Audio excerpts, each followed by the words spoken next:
তো hey guys, আসসালামু আলাইকুম, welcome back to my channel. তো আজকে আমি তোমাদেরকে শেয়ার করব এই স্পাইসি কোরিয়ান ম্যাগি রেসিপি।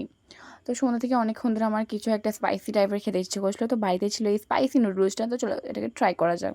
তো ফার্স্টে আমি একটু হালকা মতো করে ফ্রাই করে নিয়েছিলাম পেঁয়াজ, তারপর দিয়ে দিয়েছিলাম একটুখানি রসুন এবং এটাকে ভালোভাবে নাড়িয়ে চাড়িয়ে যাতে সিদ্ধ হয়ে যায়, পেঁয়াজটা একটু ফ্রাই টাইপের হয়ে যায়। এরপরে আমি দিয়ে দিয়েছিলাম ম্যাগিটাকে মানে সিদ্ধ হওয়ার জন্য ফুটিয়ে নিয়েছিলাম গরম জলে, তোমরা দেখতেই পাচ্ছ। এর সঙ্গে আমি একটা নর্মাল ম্যাগি অ্যাড করেছিলাম, বিকজ এটা পরিমাণে অল্পই ছিল।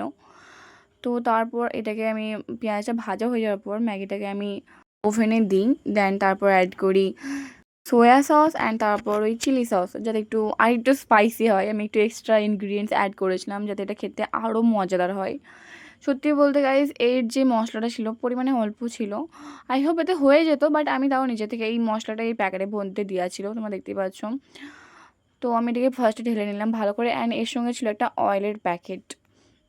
এটা ছিল মশলাটা, এরকম তোমরা দেখতেই পাচ্ছ একটা অয়েল। এটা একটু কেমন ঝাল ঝাল টাইপের ছিল, মানে মনে হচ্ছিলো চিলি অয়েল টাইপস। তো এটাকে আমি অ্যাড করে নিলাম ফার্স্টে, অ্যান্ড সব কিছু মশলা দেওয়ার পর আমি এটাকে ভালোভাবে নাড়িয়ে চাড়িয়ে নিচ্ছিলাম যাতে মশলাগুলো ভালোভাবে মিক্স হয়ে যায়।